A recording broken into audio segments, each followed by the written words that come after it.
Conta um Conto apresenta de Edgar Allan Poe, A Carta Roubada. Narração Marcelo Fávaro. 1845.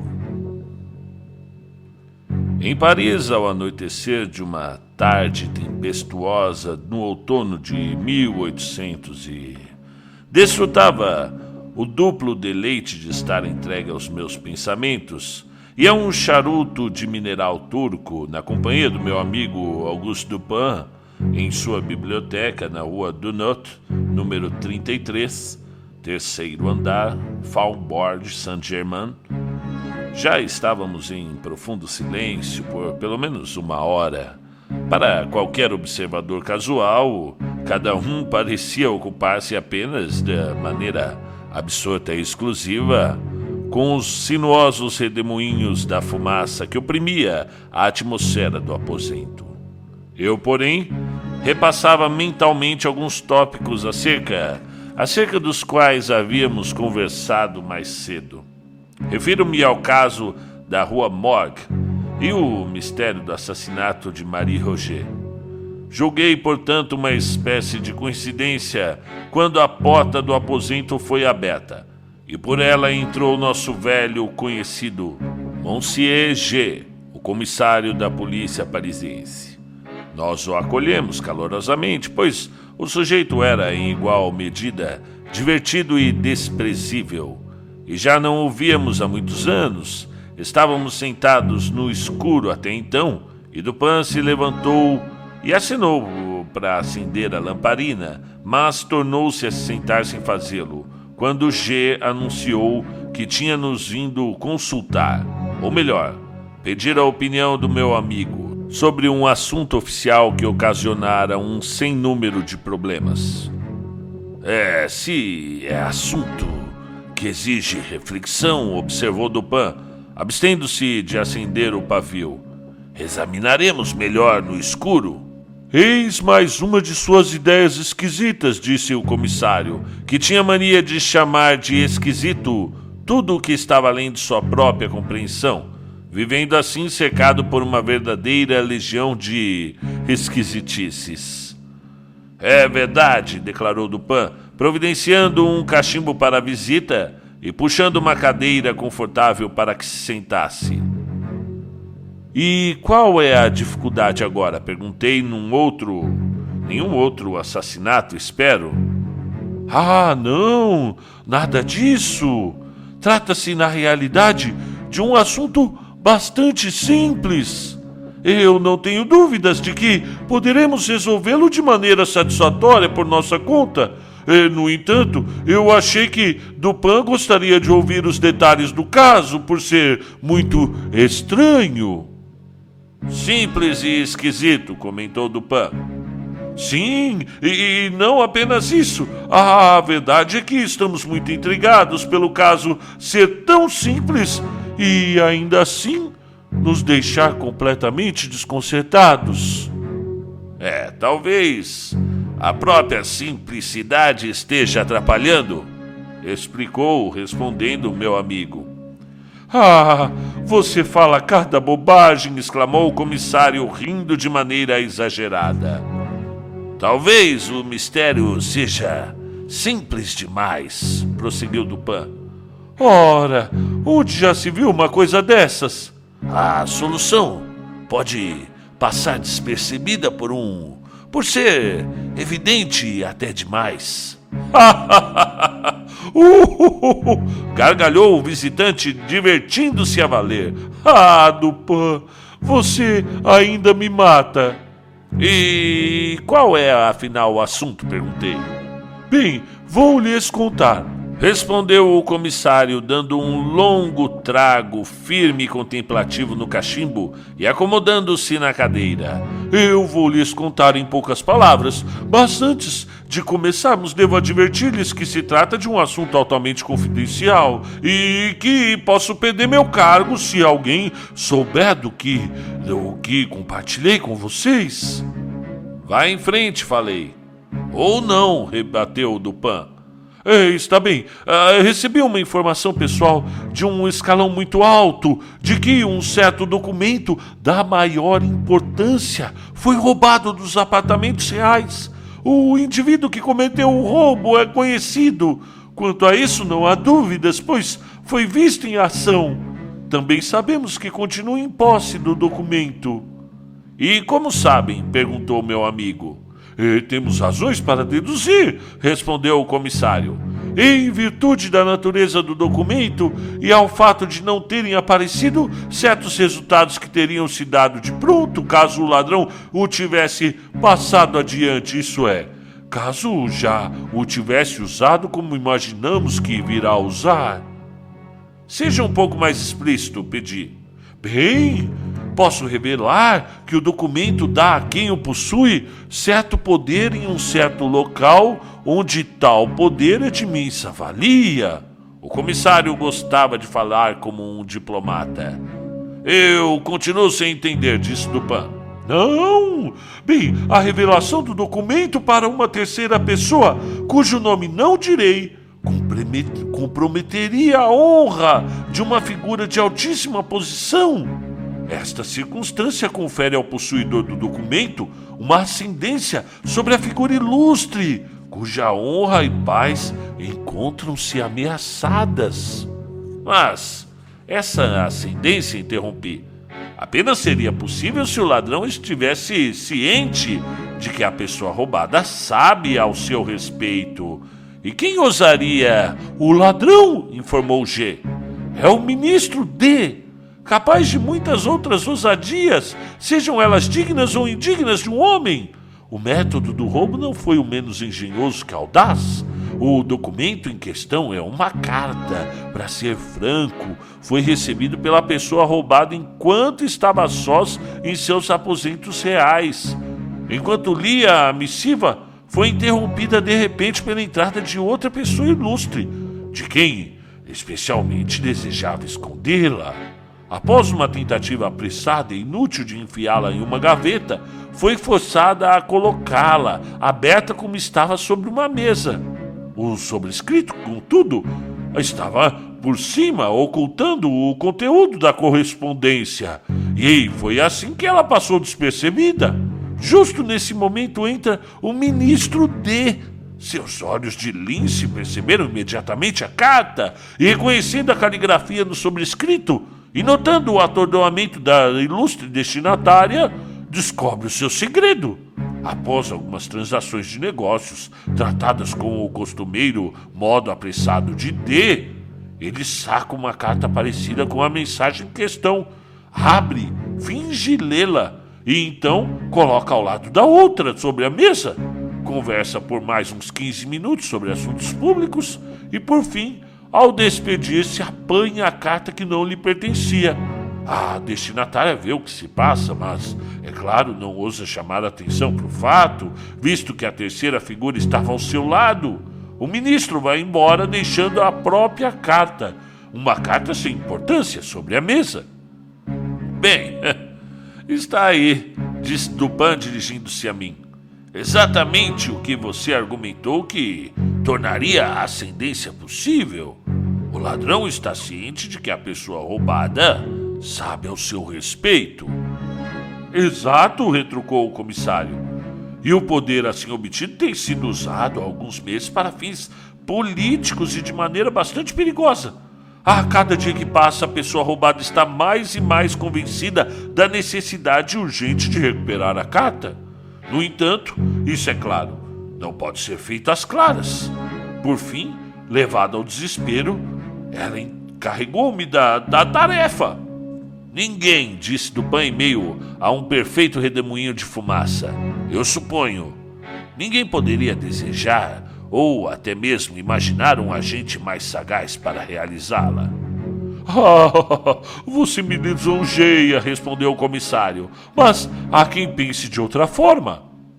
Está claro, falei, como você bem observou, que o ministro ainda mantém a carta, uma vez que é a posse, e não o uso que lhe garante o poder.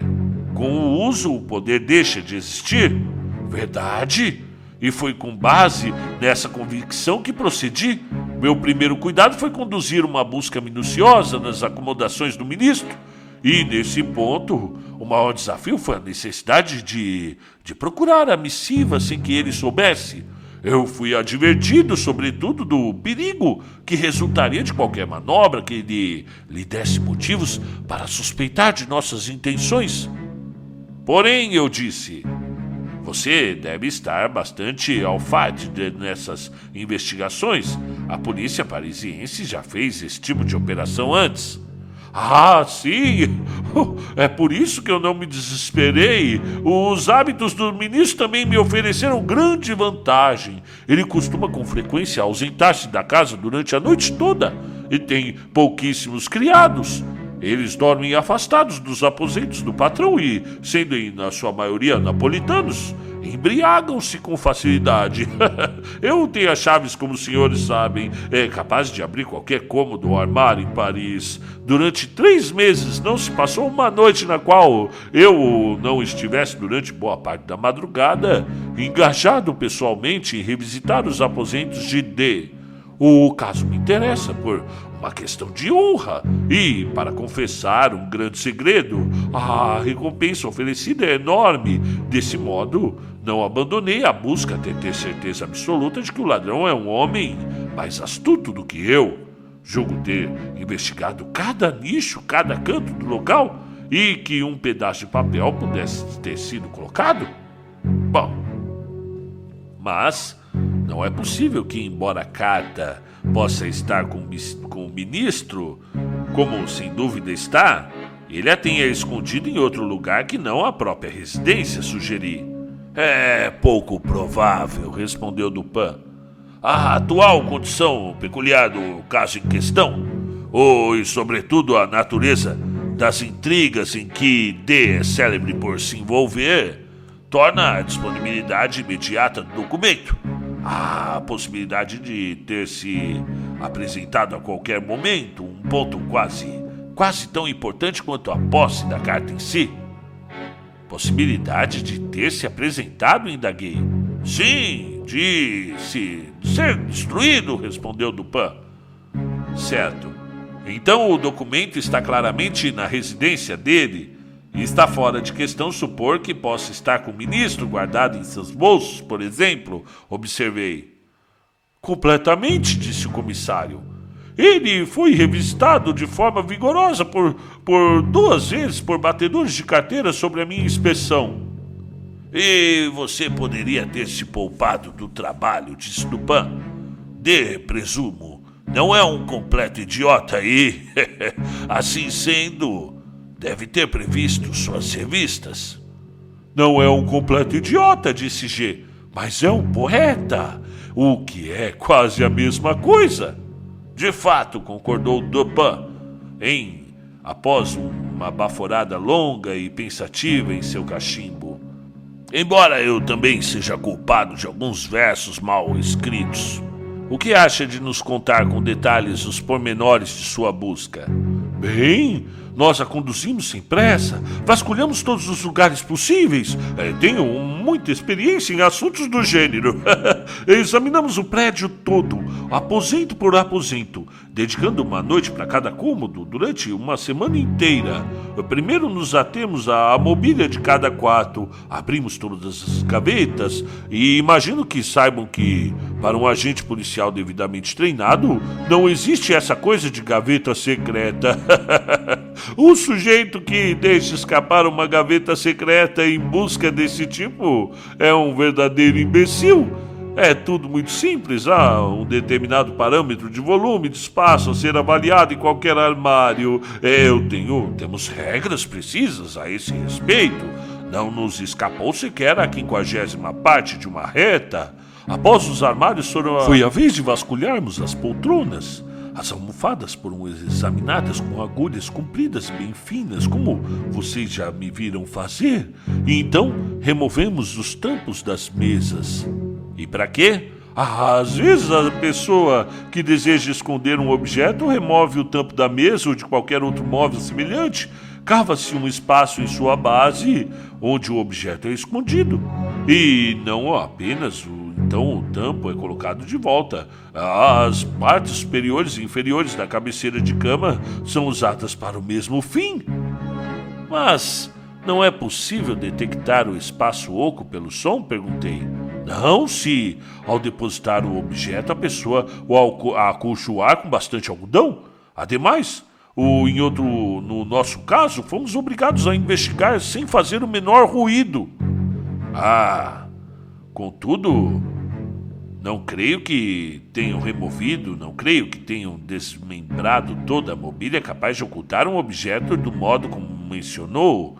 Uma carta pode ser compactada, tornando-se um fino rolo espiral, não diferindo então em formato e espessura de uma agulha grande de tricô e, adquirindo tal formato, pode ser inserida na travessa de uma cadeira, por exemplo.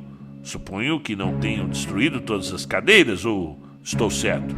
Claro que não, mas fizemos melhor. Examinamos as travessas de todas as cadeiras da residência e a junção de cada móvel encontrado com o auxílio de um microscópio poderoso. Se houvesse qualquer indício de manipulação recente, teria sido detectado de imediato. Um minúsculo grão de poeira, por exemplo, para nós seria tão óbvio quanto uma maçã. Qualquer alteração na cola ou encaixe desigual teria sido suficiente para chamar a nossa atenção. Bem, eu suponho que tenham examinado os espelhos entre a moldura e as placas, as camas, as roupas de cama e também as cortinas e os carpetes. Claro que sim. E quando terminamos o escrutínio completo em cada partícula dos móveis, passamos para a casa em si. Dividimos sua extensão em compartimentos numerados para que não deixássemos pedaço algum de fora. Vasculhamos cada centímetro quadrado em toda a sua extensão, incluindo as duas outras residências contíguas, também com a ajuda do microscópio. Bem, 2 residências contíguas, exclamei. Deve ter dado um trabalho danado. Tivemos, mas a recompensa é altíssima. Examinaram os terrenos ao redor das casas? São todos revestidos de tijolos, não nos deram muito trabalho. Examinamos o musgo entre os tijolos e não notamos sinal de alteração recente. Olharam entre os documentos de D? Presumo bem, como entre os livros da sua biblioteca. Certamente. Abrimos cada pacote, cada embrulho. Não só abrimos todos os livros, como folheamos cada volume, página por página, não deixando contentar com meras sacudidas, como o fazem alguns de nossos policiais.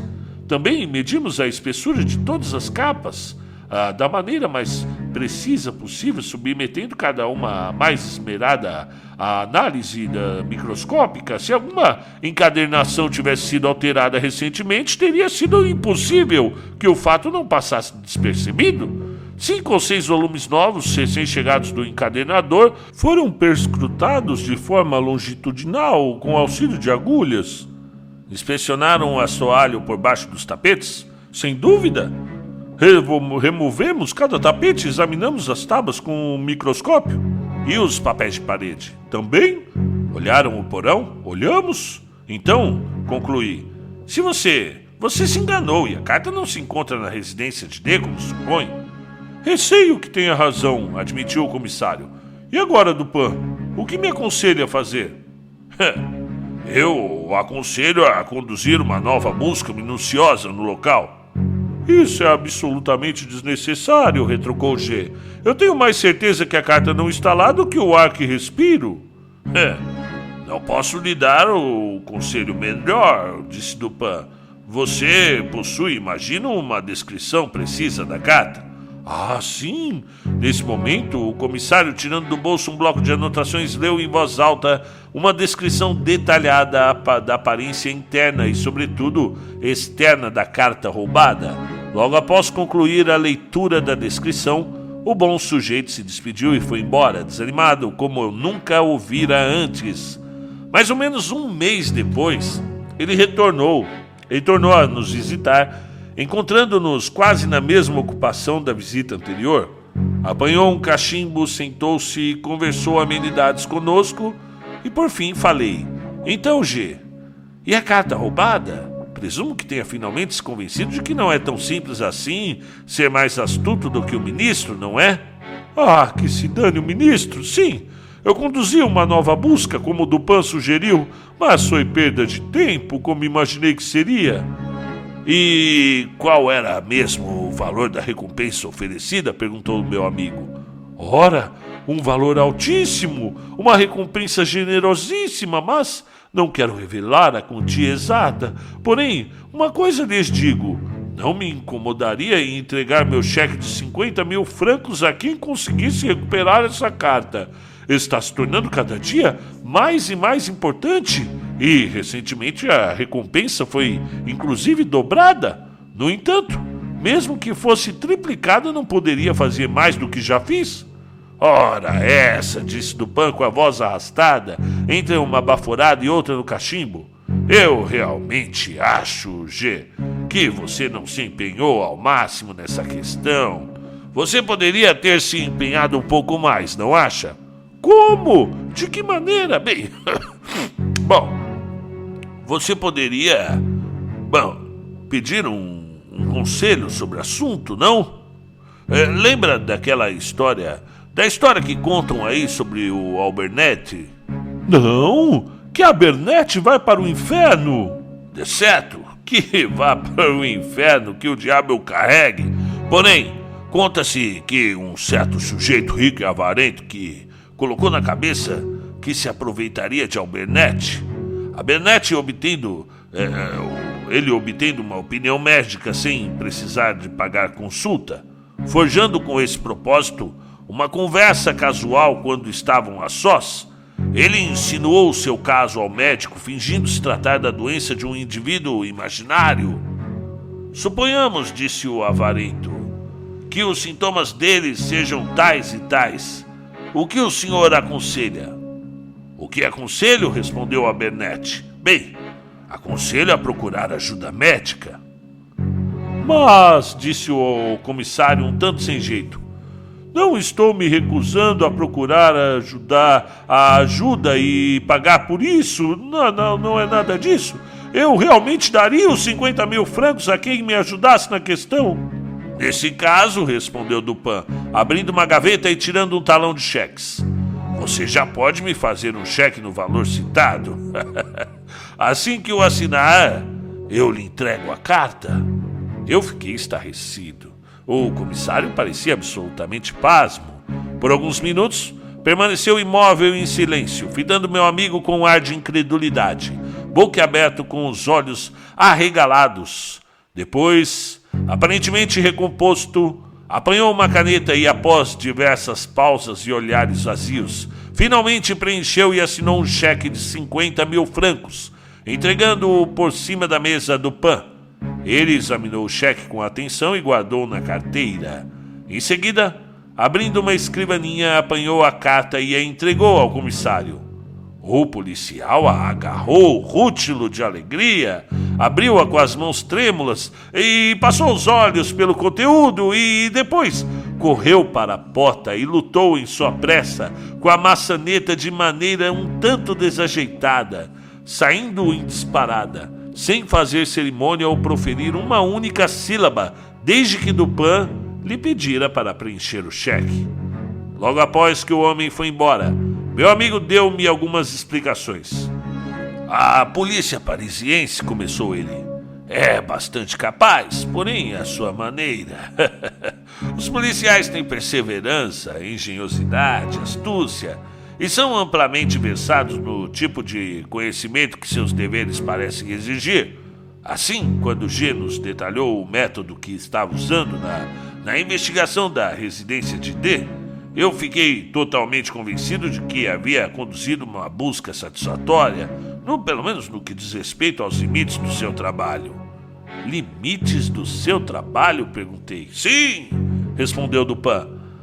As medidas adotadas não apenas eram as melhores do gênero, mas foram empregadas com absoluta perfeição. Se a carta estivesse ao alcance de sua busca, os policiais a teriam encontrado, sem a menor dúvida. Só pude responder com uma risada, mas meu amigo parecia estar falando tudo aquilo com muita seriedade. As medidas, portanto, prosseguiu ele, eram boas e foram bem executadas, mas o seu fracasso está ligado ao fato de não serem aplicáveis para o caso e para o homem em questão. Um determinado conjunto de recursos altamente engenhosos funciona para o comissário como uma espécie de cama de procusto na qual ele tenta acomodar à força seus propósitos. Todavia, ele comete sucessivos equívocos por ser muito profundo ou superficial demais no assunto em questão. Diversos colegiais raciocinam melhor do que ele. Eu conheci um garoto de uns 8 anos de idade, cujo êxito divinatório do jogo de para o ímpar rendia-lhe uma admiração universal.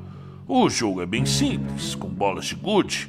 Um dos jogadores esconde nas mãos algumas bolinhas e pede ao adversário que adivinhe se tem um conjunto de par ou ímpar. Se o palpite estiver correto, o adivinhador ganha uma bolinha. Se estiver incorreto, perde uma. O menino que mencionei ganhava todas as bolinhas da escola. Era evidente que possuía algum método de adivinhação. Baseava-se na mera observação e avaliação da astúcia de seus oponentes. Se, por exemplo, seu oponente fosse um bobo que, exibindo na mão fechada, lhe perguntasse para o ímpar, o menino responderia ímpar e perderia, mas ganharia na segunda rodada, pois pensaria com os botões. Esse bocó tinha par na primeira vez e não é esperto bastante para ter ímpar na segunda. Direi ímpar então. Ele diz ímpar e ganha. Já com um oponente um pouco menos tolo do que o primeiro, ele teria raciocinado dessa forma. Bom, sabendo que arrisquei ímpar na primeira, o primeiro impulso dele será propor na segunda uma simples variação de par para ímpar, como fez o bocó, mas pensando melhor, perceberá que essa variação é simples demais e finalmente decidirá manter o par. Então, eu falarei par quando for par e ganharei o jogo. Bem, esse método de raciocínio do estudante com seus companheiros chamavam de sortudo, o que seria em última análise. Tão somente, respondi, uma identificação do intelecto do adivinhador com o de seu oponente. Exato, disse Dupin.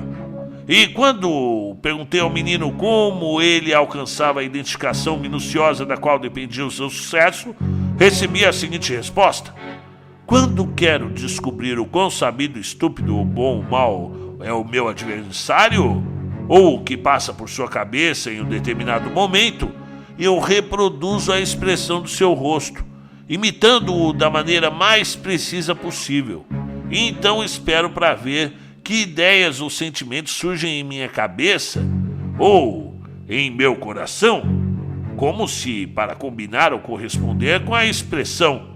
Essa resposta do menino está na base de toda a profundidade espúria atribuída a Rochefoucauld, a La Bruyère, Maquiavel ou Campanella. E a identificação, falei, do intelecto do adivinhador com o seu oponente depende, se compreende bem o que eu disse, na precisão com a qual o intelecto do seu oponente é mensurado. Pois o seu valor prático depende disso, respondeu Dupin. E o comissário e seus colegas têm se enganado com frequência, primeiro por negligenciarem essa identificação e segundo por avaliarem mal, ou melhor, por não avaliarem o intelecto das pessoas com as quais estão lidando. Consideram engenhosas apenas as próprias ideias e, em busca de algo escondido, atentam somente para os meios dos quais teriam se valido para escondê-la. Nesse ponto, eles têm razão. A própria engenhosidade é uma representação fiel do gênio das massas. Porém, quando a astúcia do criminoso individual difere da deles, o malfeitor claramente poderá despistá-los. Isso sempre acontece quando o criminoso é mais astuto do que os policiais, e não raro quando é menos astuto também. Não possuem variação de princípio em suas investigações. Na melhor das hipóteses, quando instados por alguma emergência fora do comum ou uma recompensa extraordinária, apenas ampliam ou exageram práticas antigas sem alterar os princípios. Por exemplo, no caso do D. O que foi feito para variar o princípio da ação? O que são todas essas perfurações, sondagens e escrutínio com microscópio, essa divisão da superfície com compartimentos numerados? O que é tudo isso senão exagero na aplicação do princípio ou conjunto de princípios de busca, baseados em conjunto de noções acerca da engenhosidade humana com a qual o comissário, na longa rotina do seu dever, já está acostumado? Não vê que o comissário considera um lugar comum que todos os homens escondam uma carta, não exatamente em um orifício feito à perna de uma cadeira, mas, no mínimo, em algum buraco ou canto sugerido pelo mesmo encadeamento de ideias que levaria um homem a esconder uma carta em um orifício na perna de uma cadeira? Não vê? Não vê também que tais cantos recherches para esconderijos servem apenas para ocasiões e intelectos comuns, pois, em todos os casos em questão, o paradeiro do objeto escondido, quando feito dessa maneira recherché, é presumível e presumido, de modo que a sua descoberta depende do empenho, da paciência e da determinação daqueles que o buscam, e não da sua perspicácia. Quando o caso é importante aqui no caso, ou quando se torna importante aos olhos dos policiais, em virtude de uma gorda recompensa, essas três qualidades jamais falham.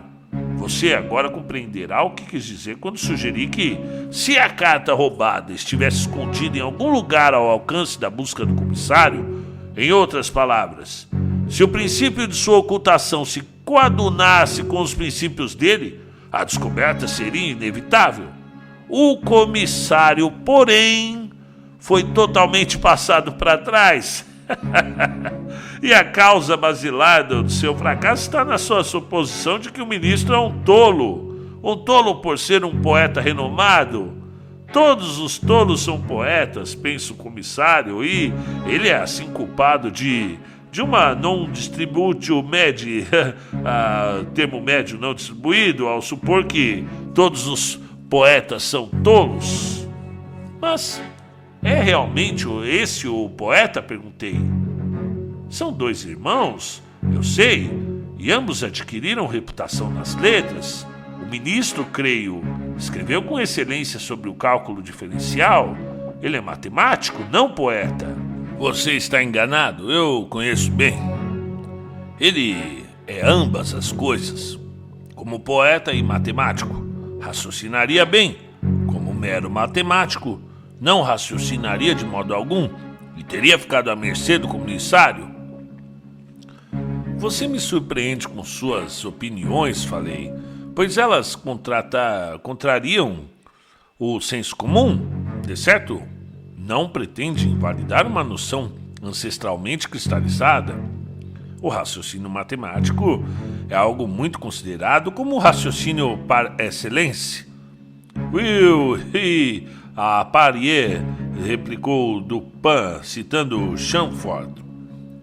Os matemáticos, reconheço, empenharam-se ao máximo para prorrogar o erro popular ao qual você se refere, embora reproduzido como verdade, continua sendo um erro. Com uma arte digna de causas melhores, por exemplo, introduziram o termo análise na aplicação à álgebra. Os franceses são os autores desse equívoco em particular, mas se um termo possui qualquer importância que seja, se as palavras extraem algum valor de sua aplicabilidade, então análise significa álgebra, tanto quanto em latim, âmbitos significa ambição. Religio pode ser traduzido como religião e homines honesti como um grupo de cavaleiros honrados. Você vai comprar uma briga com alguns algebristas de Paris, mas prossiga. Eu contesto a utilidade e, por conseguinte, o valor desse raciocínio que é cultivado em qualquer outra forma especial que não a lógica abstrata. Contesto em particular o raciocínio doutrinado pelo estudo matemático. A matemática é a ciência da forma e da quantidade. O raciocínio é meramente a lógica aplicada à observação da forma e da quantidade. O grande erro jaz na suposição de que até mesmo as verdades do que chamamos álgebra pura são verdades abstratas ou gerais. E esse equívoco é tão flagrante que fico abismado com a universalidade com a qual tem sido recebido. Os axiomas matemáticos não são axiomas de uma verdade geral. O que é verdade no que diz respeito à relação, à forma e à quantidade costuma, com frequência, ser tremendamente falso no que diz respeito à moral, por exemplo. Essa última ciência não é verdade que a soma das partes seja equivalente ao todo. Em química, o axioma também não se sustenta. Na consideração dos motivos, não se sustenta, pois dois motivos, cada qual com um valor diferente, não apresentam necessariamente, quando somados, um valor equivalente à soma de seus valores em separado. Existem muitos outros fatos matemáticos que são verdades apenas dentro dos limites da relação. Porém, por uma questão de hábito, o matemático argumenta suas verdades finitas como se tivessem uma aplicabilidade geral e absoluta, tal como o mundo a supõe.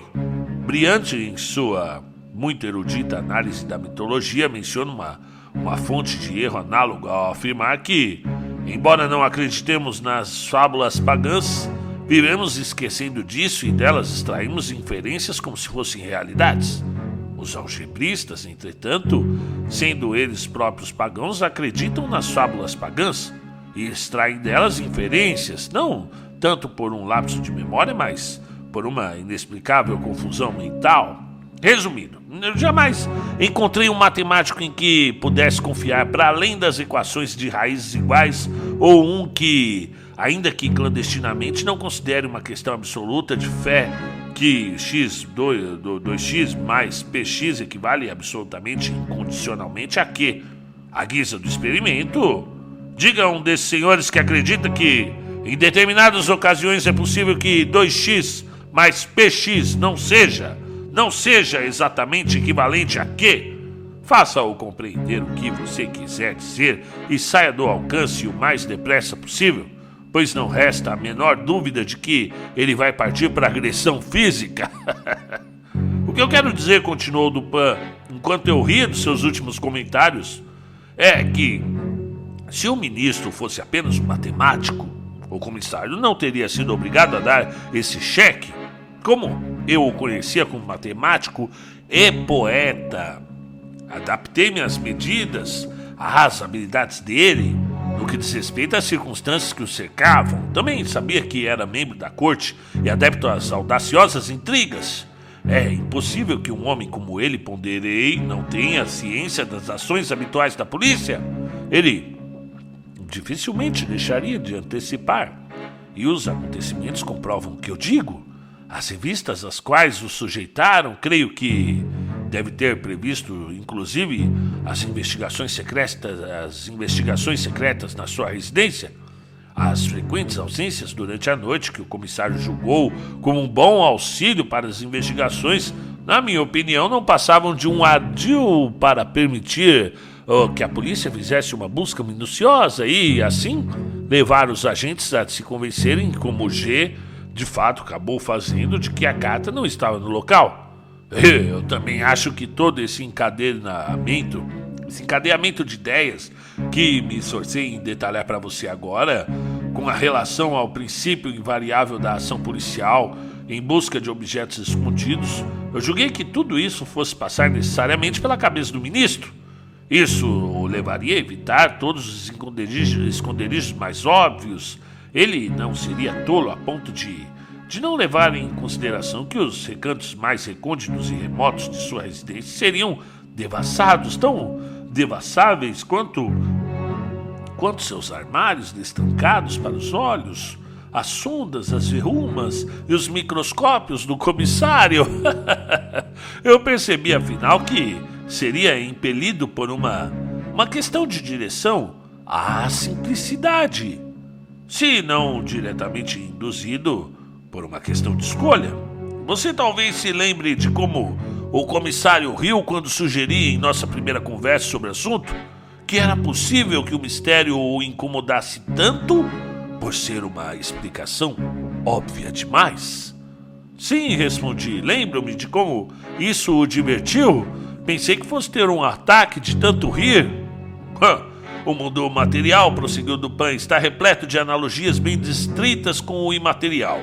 Desse modo, um toque de verdade foi dado ao dogma retórico e, assim, a metáfora pode ser empregada para fortalecer um argumento ou embelezar uma descrição. O princípio da vis inertia, a força da inércia, por exemplo, parece ser idêntico tanto na física quanto na metafísica. Não é menos verdadeiro que na física que um corpo volumoso tenha mais dificuldade de se lançar em movimento do que um pequeno, e que seu impulso subsequente seja proporcional a essa dificuldade do que, na metafísica, o fato de intelectos de qualidade, de capacidade mais amplas, embora sejam mais fortes, constantes e significativos em seus movimentos do que os de grau inferior, sejam os que menos se mobilizam de pronto, tendo os primeiros passos de seu progresso marcados por constrangimentos e hesitações. Você já reparou quais placas de rua sobre as portas dos estabelecimentos comerciais chamam mais atenção? Não, nunca reparei para pensar sobre isso. Existe um jogo de enigmas, continuou ele, que é jogado sobre um mapa. Um dos jogadores pede ao outro que encontre uma determinada palavra, o nome de uma cidade, de um rio, um estado ou de um império, qualquer palavra, em suma, que na superfície variada e complexa do mapa. O jogador novato geralmente busca confundir seus adversários dando-lhes as palavras com letras mais miúdas. Mas o jogador mais experiente escolhe as palavras que atravessam com letras grandes toda a extensão do mapa. Estas, assim como os sinais e as placas de rua, que possuem muitas letras, escapam à observação por serem muito óbvias. E aqui o lapso físico é precisamente análogo à incompreensão moral pela qual o intelecto deixa passar despercebidas as considerações que são notável e palpavelmente óbvias demais. Contudo, esse é um ponto ao que parece muito além ou muito aquém da compreensão do comissário. Ele jamais julgou provável ou possível que o ministro tenha escondido a carta bem embaixo do nariz de todos, justamente para evitar que fosse encontrada. Porém, quanto mais eu refletia sobre o caráter ousado, arriscado e perspicaz da inventibilidade de D, sobre o fato do documento estar sempre ao seu alcance, se pretendia usá-lo satisfatoriamente sobre a evidência decisiva obtida pelo comissário de que o esconderijo da carta não estava nos limites da busca tradicional realizada pela polícia, mas eu me convencia de que, para esconder a carta, o ministro recorrera ao compreensível e sagaz expediente de não tentar escondê-la de modo algum. Com essas ideias em mente, preparei-me com um par de óculos verdes e, numa bela manhã, fui fazer uma visita, como por acaso, aos aposentos ministeriais. Encontrei D em casa, bocejando, repousando e matando tempo, como sempre, fingindo estar no estágio máximo de ennui. E ele talvez seja o sujeito mais enérgico do mundo, mas apenas quando ninguém está por perto para ver em ação. Para nivelar-me com ele, eu queixei-me dos meus olhos fracos e lamentei a necessidade de usar óculos, aproveitando o disfarce para examinar o cômodo de maneira atenta e minuciosa, enquanto fingia estar interessado somente na conversa com meu anfitrião. Prestei atenção, em especial, a uma grande escrivaninha próxima ao local onde D estava sentado, sobre a qual estavam dispostas em desalinho diversas cartas e outros papéis, um ou dois instrumentos musicais e alguns livros. No entanto, após uma investigação longa e deliberada, não notei nada suspeito. Por fim, meus olhos vasculhando o quarto recaíram sobre um ostensivo porta-cartas filigranado de cartolina, pendurado por uma fita azul encardida e uma pequena maçaneta de metal bem no meio da lareira. Nesse porta-cartas se possuía 3 ou 4 compartimentos. Haviam 5 ou 6 cartões de visita e uma única carta. A carta estava suja, amassada e rasgada pela metade, como se alguém, considerando-a inútil, tivesse tido a intenção inicial de destruí-la, mudando de ideia em pleno ato. Trazia um grande selo negro com a letra D bem visível e estava endereçada em uma caligrafia miúda e feminina ao próprio ministro. Parecia ter sido lançada de maneira descuidada e até mesmo desdenhosa em uma das divisões superiores do porta-cartas. Assim que bati os olhos nessa carta, concluí ser a carta que eu buscava. Bem, é bem verdade que tinha uma aparência radicalmente diferente daquela descrita, com tantos detalhes pelo comissário. O selo era grande e preto, com a letra D. Na descrição do comissário, o selo era pequeno, vermelho, e trazia as armas ducais da família S. O sobrescrito, endereçado ao ministro, era diminuto e feminino na descrição. Era destinado a uma figura ilustre da realeza, com caligrafia ousada e decidida. A única coisa em comum era o tamanho. Todavia, a diferença entre as cartas era tão radical a ponto de parecer excessiva. O estado do papel, que estava sujo, manchado e rasgado, tão incompatível com os verdadeiros hábitos metódicos de D, traíam um desejo de ludibriar o observador, levando-o a crer que o documento em questão não tinha valor nenhum. A todas essas coisas, aliadas à localização altamente visível da carta, exposta ao olhar de qualquer visitante, assim, em consonância com as conclusões às quais eu chegara previamente, todas essas coisas, veja bem, pareciam suspeitas aos olhos de alguém que até lá se dirigira na intenção de suspeitar. Eu prolonguei minha visita o máximo que pude, enquanto mantinha uma discussão bastante animada com o ministro sobre o assunto que sabia bem que jamais se falhava em despertar seu interesse e entusiasmo. Mantive a atenção fixa na carta. Nessa observação guardei na memória a aparência externa e a disposição no porta-cartas. Por fim, uma descoberta acabou com qualquer mínima dúvida que eu pudesse ter levantado em consideração. Ao examinar as bordas do papel, observei que estavam mais desgastadas do que o normal. Tinha uma aparência quebradiça, característica de um papel duro que, tendo sido dobrado e prensado, é novamente dobrado na direção contrária, seguindo as marcações anteriores. Essa descoberta foi o suficiente. Estava claro para mim que a carta havia sido virada do lado contrário, como uma luva, sendo então sobrescrita e selada novamente. Despedi do ministro, desejando-lhe um bom dia, e parti logo em seguida, deixando uma caixa de rapé de ouro sobre a mesa. Na manhã seguinte, apareci para buscar a caixa de rapé e retomamos com bastante entusiasmo a conversa da véspera. Porém, enquanto estávamos assim, entretidos, fomos interrompidos por um som de disparo, como de uma pistola bem abaixo do aposento, seguido por uma série de terríveis gritos e grande algazarra. D correu até as janelas e a abriu, olhando para baixo. Nesse interim, fui até o porta-cartas, apanhei a carta, colocando-a no bolso e a substituí por outra. Uma reprodução idêntica no que diz respeito à aparência externa, confeccionada cuidadosamente em casa, usando miolo de pão para imitar o selo com a letra D. A algazarra na rua fora causada pela conduta frenética de um homem com um mosquete. Ele disparara em meio a uma multidão de mulheres e crianças. Atestaram, porém, que a arma não estava carregada e o sujeito pôde seguir caminho, taxado apenas de lunático ou bêbado. Quando ele se foi, D saiu de perto da janela, para onde eu o havia seguido tão logo que executara a troca das cartas. Logo depois me despedi e fui embora. O pretenso lunático era um homem contratado por mim. Mas por que você substituiu a carta por uma reprodução? Indaguei. Não teria sido melhor em sua primeira visita ter levado a carta roubada de uma vez?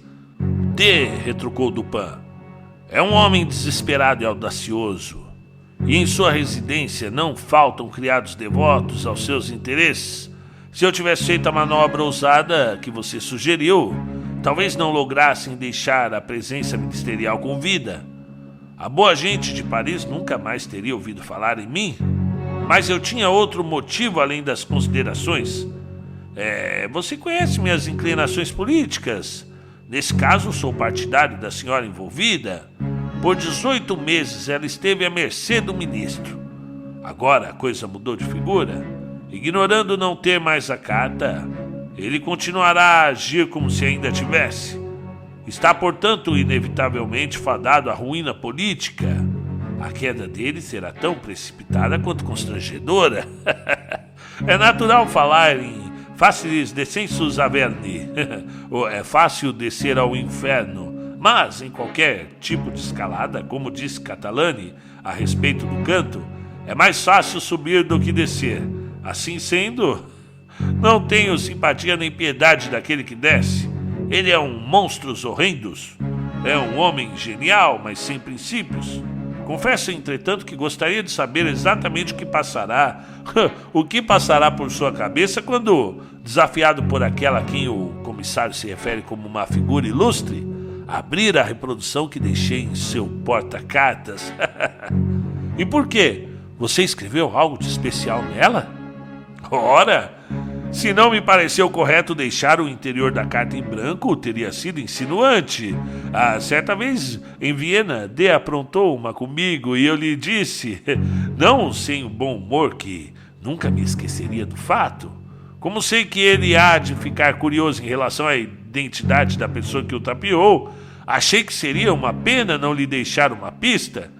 Ele conhece bem a minha letra e eu apenas copiei no centro do papel em branco as seguintes palavras, tiradas do Atré de Crebillon.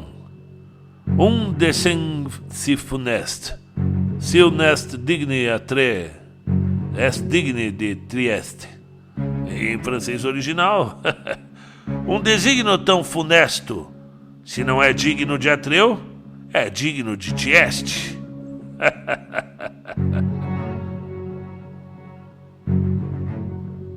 Fim do conto A Carta Roubada, de Edgar Allan Poe.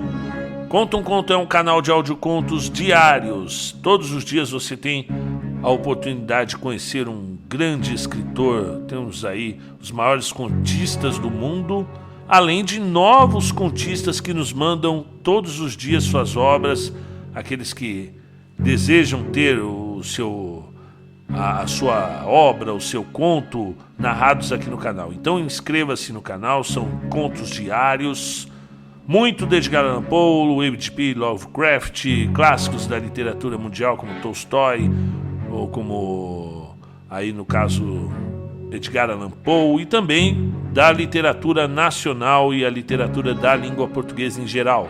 Conta um Conto, a literatura tem uma voz.